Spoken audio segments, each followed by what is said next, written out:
Halo teman-teman, berjumpa lagi di kelas keempat Lenovo Yoga My Masterclass dengan saya Robi dari HelloMotion. Kali ini kita akan membahas lebih dalam tentang salah satu teknik ilustrasi, yaitu karakter 360 derajat. Saya akan menjelaskan bagaimana cara menjaga konsistensi karakter yang kita buat dari berbagai sudut. Oke, kita mulai. Yang pertama, sebelum kita membuat karakter dalam 360 derajat, terlebih dahulu kita membuat ragam sketsa. Dalam hal ini kita membuat bisa 10, bisa 15, sebanyak mungkin sketsa yang kemudian nanti kita akan pilih dari sketsa tersebut. Kita bisa memilih misalnya 10, kemudian kita pilih 5, lalu kita pilih 1. Untuk membuat sketsa ini tidak perlu full body, bisa kita mulai dari bentuk kepala saja. Yang kedua, untuk bisa membuat karakter 360 derajat, kita perlu memahami dulu basic shape dalam pola pikir 3 dimensi. Ini sangat penting karena berdasarkan pengalaman saya, akan susah pada saat kita membuat turn around dari karakter, namun kita masih menggunakan pola pikir 2 dimensi. Misalnya seperti ini. Ketika kita menggunakan basic shape kotak, maka kita harus mengimajinasikan bahwa itu adalah kubus atau persegi, di mana dia punya volume. Sementara pada saat kita menggunakan basic shape segitiga, imajinasikan itu adalah piramid, di mana ada volumenya. Dan pada saat kita membuat basic shape dari lingkaran, maka imajinasikan itu adalah sebuah bola, bukan koin. Setelah kita sudah membuat karakter dalam 3 dimensi tersebut, tahap selanjutnya adalah mulailah kita untuk menggambar dari tampak depan, samping, dan belakang. Nah, dalam hal ini yang perlu kita pelajari adalah ada namanya overlap, di mana kalau misalnya kita menggambar itu harus tampak utuh, tidak boleh ada gambar yang kita potong. Ini akan memudahkan kita pada saat kita menggambar dari depan, samping, dan belakang. Dan akan lebih bagus kalau misalnya kita tetap menggunakan basic shape. Karena kalau misalnya kita menggunakan basic shape, itu akan membantu kita untuk bisa teknik putaran tersebut. Untuk bikin karakter 360 derajat, paling tidak kita membuat ada 3 sudut pandang, yaitu dari depan, dari samping, dan dari belakang. Akan lebih bagus kalau misalnya kita membuat 8 sudut dari tampak depan, 3/4 depan, samping, 3/4 belakang, dan dari belakang. Nah, untuk mendukung teknik ilustrasi tersebut, saya akan menggunakan teknologi yang bisa mensupport passion saya sebagai seorang ilustrator, yaitu laptop Lenovo Yoga Duet 7i. Yuk, kita lanjut ke sesi praktek. Oke teman-teman, kita akan masuk ke sesi praktek. Nah, ini adalah laptop yang tadi saya sebut, laptop Lenovo Yoga Duet 7i. Enaknya, laptop ini bisa dilepas bagian atasnya seperti ini. Dan bisa menjadi seperti tablet, dan ini sangat ringan. Kita akan mulai menggambar. Pertama tadi kita menyebutkan bahwa untuk membuat karakter 360 derajat, kita mulai dari membuat sketsa yang lebih dari 1. Di sini saya akan mencoba membuat sebuah karakter dan saya akan menggambar beberapa sketsa dengan menggunakan basic shape. Di sini saya akan mencoba membuat berbagai macam sketsa dengan bentuk persegi dan juga kemudian bulat. Di sini saya akan coba membuat berbagai macam sketsa wajah dengan variasi dari persegi ini. Kita coba secara sekilas membuat sketsa yang nantinya kita akan pilih dari berbagai macam gambar yang kita buat untuk mana yang akan sesuai dengan yang akan kita tentukan. Yang menarik dari laptop ini adalah di bagian penanya dia sudah punya pen pressure, sehingga kita bisa mengatur ketebalannya dengan menekan atau juga sedikit menekan, dan ia akan berpengaruh terhadap tebal tipis garis yang dibuat. Seperti ini, saya coba membuat berbagai macam karakter dan berbagai macam bentuk rambut pula, dan juga variasi dari alisnya, bentuk matanya.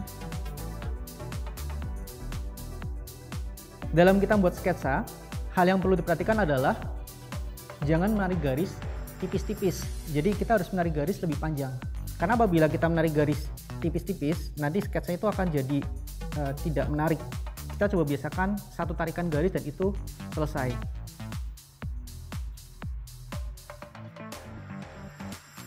Di sini saya mencoba menggunakan berbagai macam bentuk mata, variasi dari bentuk hidung.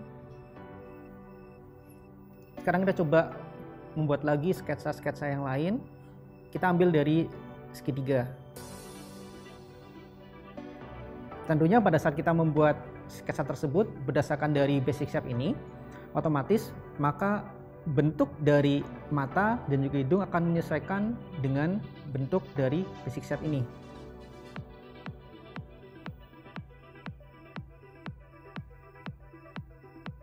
Kita juga bisa menambahkan variasi pada bentuk rambut. Misalnya kita ambil modelnya adalah dari lingkaran, silinder, terus kita coba bentuk rambut yang berbeda. Kita pengen membuat suatu karakter yang dia rambutnya itu panjang.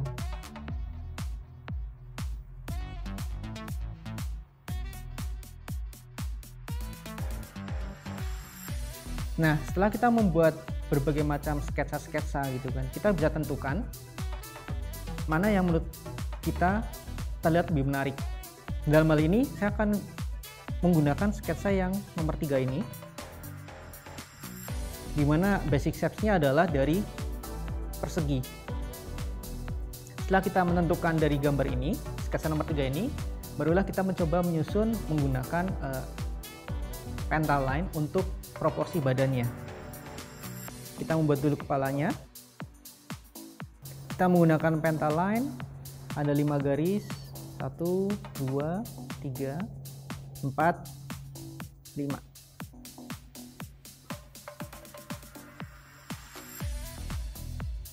Jadi pada saat kita membuat sketsa, kita mulai dari bentuk yang paling simple dulu. Kenapa? Karena nanti dari bentuk simplify ini kita akan coba detailkan. Di dalam pentaline, kita mengenal 2 garis di bagian kepala, yang berarti adalah garis untuk mata, yang pertama, dan yang kedua adalah garis untuk mulut.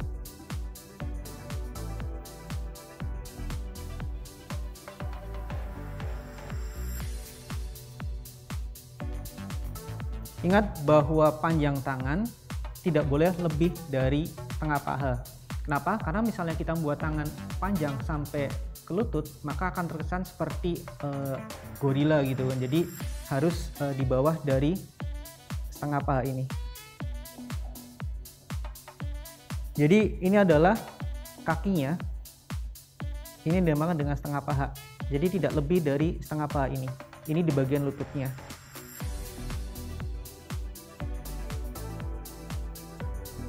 Nah, ini kita sudah membuat sketsa dasar ya dari karakter yang akan kita bikin tampak 360 derajat. Setelah kita selesai dengan sketsa ini, supaya kita punya bayangan imajinasi bagaimana tampak dari depan dan tampak dari samping, kita harus melihat ini dalam sebuah perspektif 3D. Tadi bahwa bagian kepala terdiri dari sebuah persegi seperti ini. Jadi bayangkan bahwa kepala ini adalah kubus atau balok, di mana dia punya ketebalan, dia punya bagian kedalaman seperti ini, ada volumenya. Jadi apabila kita tarik 2 garis ya, ini adalah mata dan ini adalah mulut. Ketika ini tampak dari depan, ketika kita akan putar ke 3/4 dari depan, maka otomatis dia akan berubah seperti ini. Dia punya kedalamannya. Dia akan berubah seperti ini. Garisnya akan jadi seperti ini. Ini 3/4 dari depan. Dan ketika kita akan bikin dari samping, otomatis dia juga akan menjadi seperti ini. Dengan kita memahami bahwa basic shape yang kita bentuk adalah 3 dimensional, kita akan punya semacam guides untuk bagaimana tampak di belakangnya, kedalamannya. Karena kalau misalnya kita berpikir ini adalah flat, datar, maka pada saat kita putar 3/4, kita akan cenderung bingung. Maka ini akan cenderung tipis seperti ini, dan ini tidak akan membuat karakter kita tampak solid ketika diputar 360 derajat. Demikian pula pada saat kita membuat misalnya dari basic shape-nya adalah lingkaran. Pikirkanlah bahwa ini adalah semacam bola atau telur, bukan koin.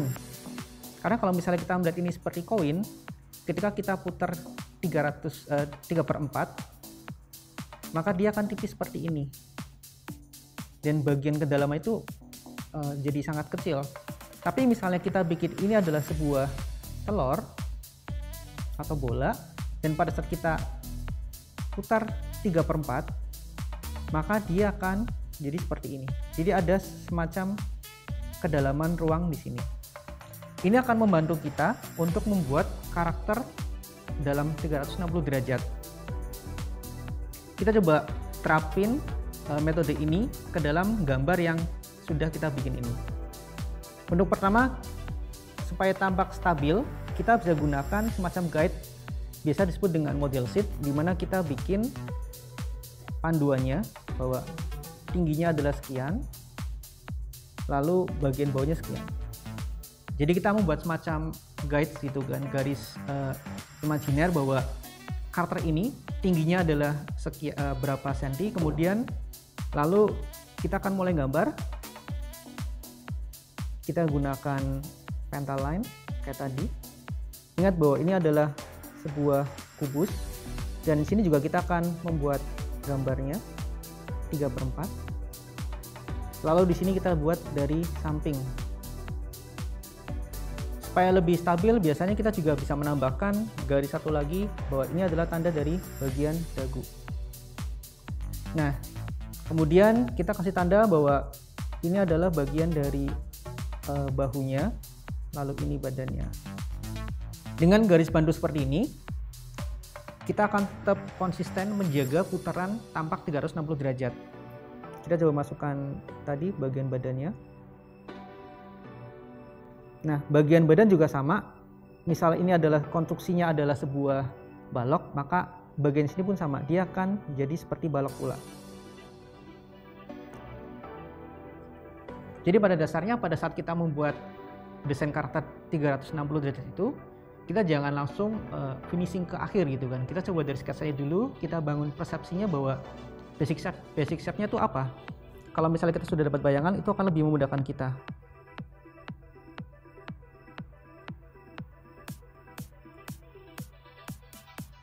Nah, di sini juga berlaku prinsip overlap, di mana pada saat kita menggambar harus utuh. Jadi jangan ada gambar yang terpotong. Kita gambar utuh, karena ini masih sketsa, masih bisa kita edit. Di sini adalah lututnya ya, kita kasih garis bantu lutut bahwa ini adalah lututnya. Ketika lutut di sini, maka otomatis pahanya di area sini, setengah pahanya. Jadi kita akan bikin tangannya seperti ini. Kita bikin tangan di area sini. Lalu kita bikin tangan di area sini. Kita udah mulai membuat sketsa dasarnya ya. Nah, sekarang kita mungkin masuk ke bagian agak tersusah, yaitu di bagian kepalanya, terutama di bagian rambut. Jadi kita perlu juga membedah bagian rambut ini basic shape-nya seperti apa. Kalau kita telaah tadi, bagian rambut bentuknya seperti ini. Nah, bentuknya seperti ini. Karena supaya kita lebih konsisten, kita bisa juga tarik garis supaya ini tetap sama. Nah, kalau misalnya kalian masih bingung bagaimana cara kita menjaga konsistensi ruang di dalam 3D ini, kalian boleh membuat garis bantu. Jadi anggaplah ini adalah ada sebuah garis gitu kan, dimana bentuknya seperti ini. Jadi modelnya seperti 3D. Berarti ini kalau dari samping akan seperti ini. Dari samping akan, nah dia akan seperti ini. Dari samping akan seperti ini, 3/4, lalu dari sampingnya Nah, karena rambut dari samping dia punya ketebalan di belakang, jadi kita pastikan dia seperti ini. Nah, ini kita sudah membuat bagian rambutnya. Lalu kita coba akan taruh di mana bagian matanya. Tadi kita tarik 2 garis metode pentaline, 1. Yang ini nanti akan menjadi untuk mata dan ini mulut. Kita sesuaikan bentuk alisnya. Kita ambil garis tengah ya supaya lebih stabil. Kita tahu di mana letak hidungnya. Kita akan gambar. Saya akan menggunakan karakter dengan alis yang tebal. Matanya sedikit lebar. Dengan hidung ada di posisi sini. Rambutnya di bagian sini. Biasanya untuk bagian telinga itu sejajar dengan mata. Dalam hal ini kebetulan telinganya sama dengan bagian rambutnya. Di sini kita akan bikin bagian matanya. Ini ada telinga di sini, ini bagian dagunya. Karena dia tampak dari 3/4 sehingga kelihatan. Misalnya kita akan bikin tadi karakternya rambutnya panjang. Lalu di bagian sininya kita akan nambah karakternya. Kita bikin dari samping, hidungnya ada di area sini, telinga ada di sini, kurang lebih seperti ini. Untuk tampak belakang, mungkin kita bisa membuat referensi dari tampak depan ini. Untuk tampak belakang,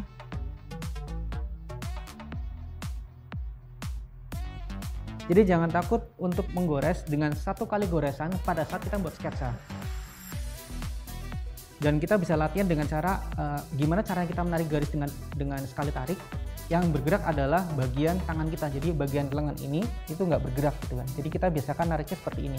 Karena kalau sampai ini gerak, nanti tarikannya itu akan jadi nggak stabil. Jadi ini stabil, ini yang bergerak. Jadi tarikan kita itu akan jadi semakin stabil.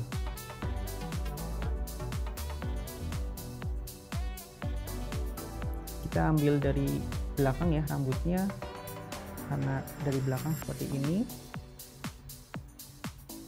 Jadi harus sesuai dengan guide garis ini ya, supaya model ini nggak berubah.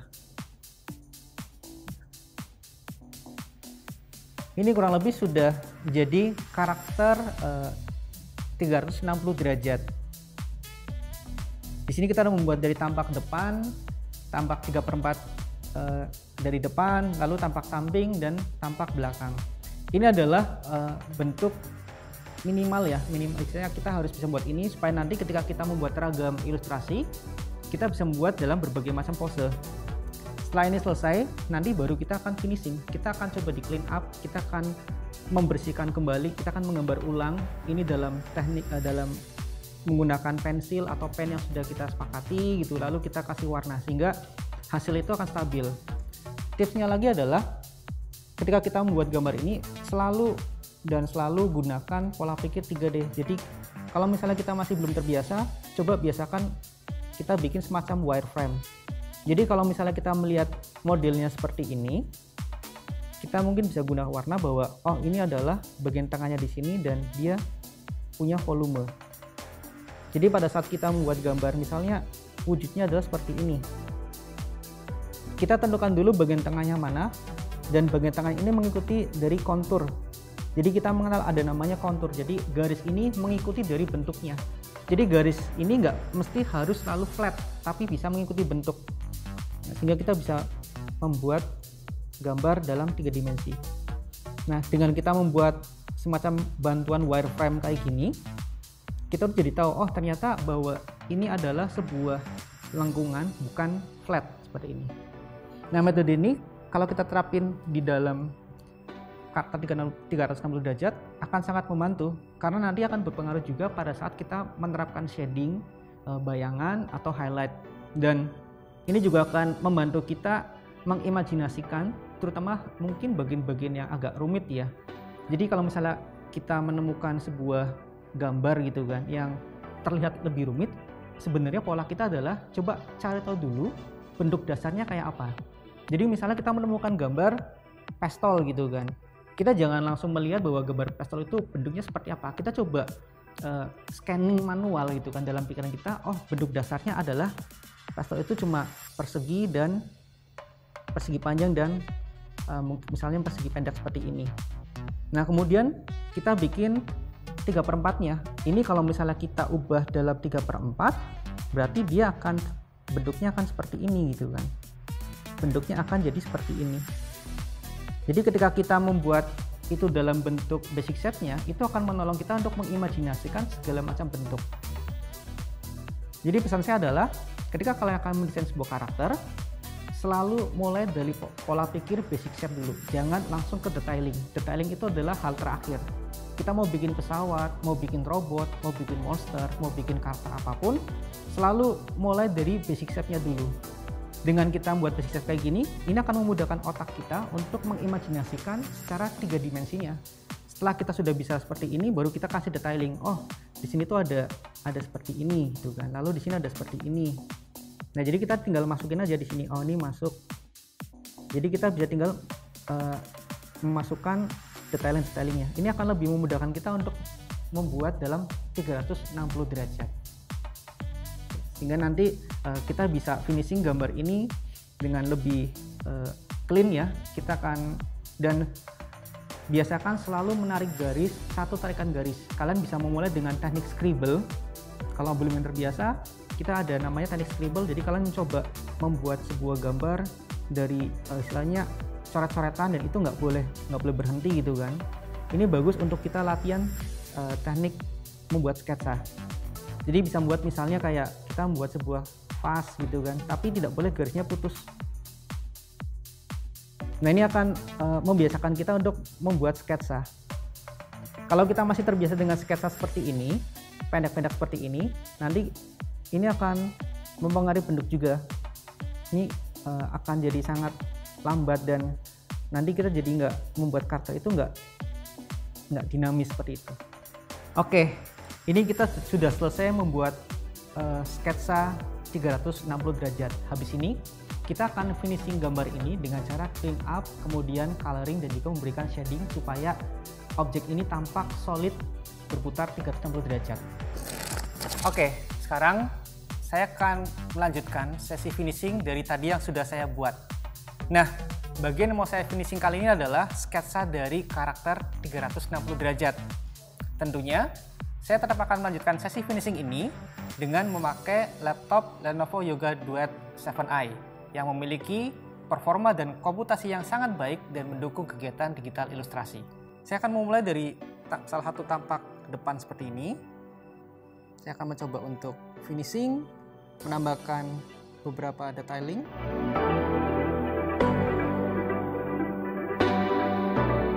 Untuk mendapatkan hasil terbaik dari desain yang kita buat. Karena pada pertemuan yang sebelumnya kita sudah membuat ini dengan menggunakan pola pikir 3 dimensi, ini akan memudahkan kita untuk menggambar ulang dan tetap mempertahankan bentuknya baik dari tampak depan, tampak samping maupun tampak belakang.